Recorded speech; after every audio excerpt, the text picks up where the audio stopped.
Il quartier generale del SINAP, il sindacato della polizia penitenziaria, ha incontrato il personale di tutta la regione alla presenza del segretario generale Santini.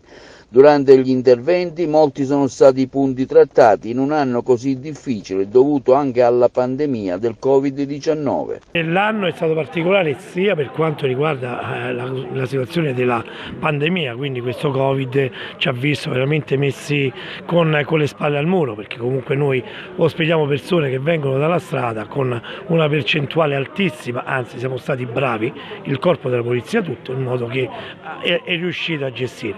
Il problema serio che noi abbiamo vissuto come polizia penitenziaria dalle Alpi alla Sicilia sono le aggressioni, la malgestione degli istituti penitenziari, una malgestione dettata già dall'amministrazione penitenziaria, dallo stesso Dipartimento che non dà direttive. Noi non abbiamo più direttive come gestire i detenuti. Faccio un esempio stupido, che non è stupido. Il 15 dicembre va in porto il famoso Green Pass, quindi il poliziotto penitenziario per svolgere il servizio deve avere il Green Pass, altrimenti viene sospeso dal servizio e sospeso dalle indennità, quindi non prende lo stipendio. Bene, io faccio una domanda, ma nei colloqui i parenti dei detenuti, quando vengono all'interno dell'istituto, hanno o non hanno il Green Pass? Potrebbero essere quegli untori che portano all'interno dell'istituto il cosiddetto Covid, che oggi è veramente è la peste del momento, no? Perché non la regoliamo anche una cosa del genere? Perché un'amministrazione così assente ha dato delle regole dove i nostri colleghi, i nostri poliziotti che non hanno il vaccino per mille motivi, anche perché democraticamente anche il motivo personale. Non può entrare in mensa, mangia fuori come un cagnolino in mezzo alla strada. Siamo fortunati forse in Sicilia, ma io vorrei vedere Trento, Trieste, Verona, quei paesi dove comunque già inizia l'inverno, l'autunno forte. Il collega dove mangia? Cioè l'amministrazione dove sta? L'amministrazione è letteralmente assente.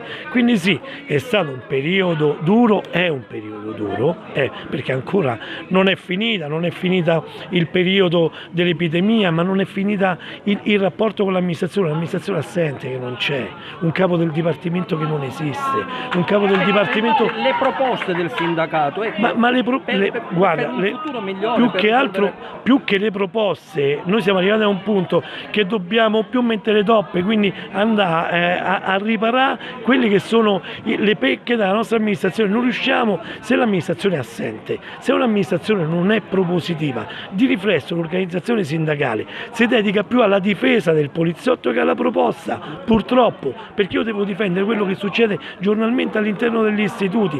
Non riesco a fare una proposta su un muro di gomma, un'amministrazione assente, un'amministrazione che non esiste, ma lo vediamo nella realtà siciliana, cioè è la stessa cosa. Non è che è meglio, anzi forse pure peggio, perché abbiamo un dirigente generale che non ascolta le organizzazioni sindacali o forse non è nemmeno capace di avere rapporti con le organizzazioni sindacali e special modo con l'organizzazione SINAP, che è la prima organizzazione più rappresentativa in questa regione, la seconda organizzazione a livello nazionale più rappresentativa.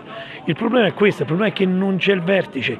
Quando un padre di famiglia non riesce a dare direttive, è chiaro che tutti i figli, c'è quello fortunatamente che cresce bene, ma c'è quello che cresce male. Noi abbiamo bisogno di comandanti che so fare guida, ma non perché io ce l'ho col comandante, perché il comandante deve essere formato da un'amministrazione che non forma i suoi uomini, un'amministrazione che non tiene, un'amministrazione matrigna, che non tiene il suo personale. E questo, quindi noi di proposte ne abbiamo tanto. La custodia va cambiata, sicuramente la custodia è cambiata e va sicuramente migliorata. Ma tu amministrazione centrale hai l'obbligo e la responsabilità di cambiare. Quindi che dire, che futuro si può prospettare per questo personale? Ecco, perché ci sembra che è stato abbandonato a se stesso. No, ecco, è abbandonato a se stesso con l'amministrazione. Input, cioè... Ma se parliamo di futuro, io sinceramente lo vedo brutto questo futuro. Perché? Perché se non ci sono delle regole, se io non so come gestire il poliziotto in questo momento, all'interno di un istituto penitenziario che non è un collegio, ma una galera, dove è un luogo di pena, dove la gente va perché ha fatto un reato, entriamo in quest'ottica. c'è la telecamera che non fa la videosorveglianza, ma fa la sorveglianza al poliziotto penitenziario. Non abbiamo la possibilità di un attimo, perché non possiamo aprire un cancello per 1000 motivi, che veniamo denunciati per tortura. Cioè non facciamo un cambio cella, poi per chi è del mestiere capisce quello che voglio dire, no? Non facciamo un cambio cella perché dobbiamo stare attenti al cambio cella, perché sennò veniamo denunciati. Ma come fa il poliziotto penitenziario a svolgere il suo lavoro tranquillamente? Qual è il futuro? Non lo so. Il futuro che noi ci auguriamo che questi vertici, tutti, capo del dipartimento, vice capo del dipartimento, direttore generale, provveditori, devono andare via, hanno fatto il loro tempo, c'è un'evoluzione, c'è un cambiamento, ma il cambiamento non parte dalla base del poliziotto, parte da loro.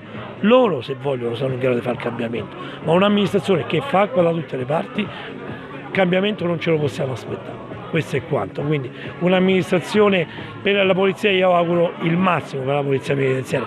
Guardate che il poliziotto penitenziario secondo me è un eroe, noi lavoriamo dentro le sezioni, 80-100 detenuti che in mezzo alla strada per prendere un arrestato vanno in 5, in 10, noi da soli, massimo siamo in 2, con quelle persone che stanno dalla mattina alla sera libere, una persona che tu comunque c'ha l'indole di fare reati, ok? È chiaro che dalla mattina alla sera pensa come fare il reato del giorno dopo. Quando tu metti 20-30 delinquenti, perché sono delinquenti, liberi, diventa quella sezione dove dovrebbe scontare la pena un'università del crimine. Non parlano come sta il figlio, è andato a scuola, no, forse parlano come fa una rapina, come organizzare altre cose, e noi siamo lì che noi li gestiamo. Un tempo era differente, ma io non voglio tornare indietro col tempo, ma era differente la gestione. Cioè noi il detenuto lo studiavamo, l'intelligence, no? Cioè con le procure, collaborazione, sapevamo alcune. Oggi si sfugge, oggi non gestisco più niente.